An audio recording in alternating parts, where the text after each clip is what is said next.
Assalamualaikum warahmatullahi wabarakatuh. Perkenalkan, saya Liza Novalia dari Fakultas Ekonomi dan Bisnis Universitas Teknokrat Indonesia dari kelas manajemen 22B dengan NPM 224111079. Kali ini saya akan mereview materi mengenai badan usaha dan para pembantuannya. Perusahaan atau badan usaha merupakan setiap badan usaha yang menjalankan kegiatan dalam bidang perekonomian secara terus-menerus, bersifat tetap, dan terang-terangan dengan tujuan memperoleh keuntungan dan atau laba yang dibuktikan dengan pembukaan. Bentuk-bentuk badan usaha seperti persekutuan perdata, firma, persekutuan komanditer, perseorangan terbatas, dan koperasi hingga ke BUMN. Oke, yang pertama persekutuan perdata, di mana merupakan suatu persekutuan yang dibentuk atas suatu perjanjian, di mana dua orang atau lebih mengikatkan diri untuk memasukkan sesuatu ke dalam persekutuan dengan maksud untuk membagi keuntungan.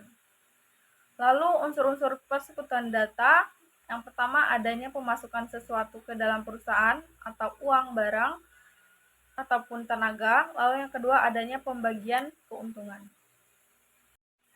Selanjutnya firma. Firma merupakan suatu proses, suatu jenis persekutuan perdata yang khusus didirikan untuk menjalankan persekutuan dengan nama bersama. Anggota firma disebut firman. Unsur-unsur firma yang pertama menjalankan usaha bersama, dengan nama bersama atau firma, dan yang ketiga tanggung jawab sekutu secara pribadi atau keseluruhan. Selanjutnya firma. Prosedur pendirian firma yang pertama pendirian harus ada perjanjian tertulis atau yang disebut dengan perjanjian autentik, dan inilah yang disebut akte pendirian firma. Dan yang kedua pendaftaran. Hal-hal yang perlu didaftarkan seperti akte pendirian, ikhtisar resmi dari akte pendirian saat mulai dan berakhirnya firma. Lalu yang ketiga pengumuman. Selanjutnya persekutuan komanditer, di mana bisa dikenal dengan nama CV, yaitu suatu firma yang mempunyai satu atau beberapa orang sekutu komanditer. Terdapat dua macam sekutu. Yang pertama sekutu komplementer, sekutu aktif atau aktif dalam mengurus perusahaan, dan yang kedua sekutu komanditer, sekutu pasif, tidak ikut mengurus perusahaan. Selanjutnya perseroan terbatas.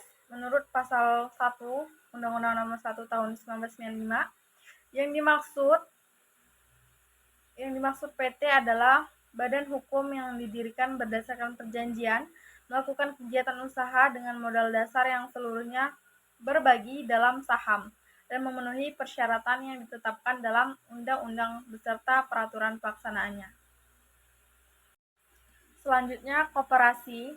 Koperasi di sini merupakan badan usaha dalam Undang-Undang Nomor 25 Tahun 1992 dengan mengacu pada konsepsi sistem yang bekerja pada suatu badan usaha, maka koperasi sebagai badan usaha juga berarti merupakan kombinasi dari manusia, aset-aset fisik atau non-fisik, informasi, dan teknologi. Koperasi sebagai badan usaha maka yang pertama tunduk pada kaidah dan prinsip ekonomi yang berlaku, dan yang kedua mampu menghasilkan keuntungan dan mengembangkan orang serta usahanya, dan yang ketiga anggota sebagai pemilik sekaligus pengguna jasa, dan yang keempat memerlukan sistem manajemen usaha atau keuangan, teknik, organisasi, dan informasi. Ciri-ciri dari badan usaha koperasi. Yang pertama, memiliki sifat sukarela. Yang kedua, musyawarah sangat dijunjung tinggi di dalam koperasi. Lalu yang ketiga, modal yang dimiliki tergantung dari simpanan anggotanya. Lalu yang keempat, setiap kerugian akan ditanggung para anggota. Dan yang terakhir, anggotanya tidak bersifat permanen. Sekian review dari saya mengenai materi dari badan usaha dan para pembantuannya. Semoga bermanfaat dan semoga memotivasi teman-teman semua. Jika ada yang kurang saya mohon maaf. Terima kasih dan saya akhiri. Wassalamualaikum warahmatullahi wabarakatuh.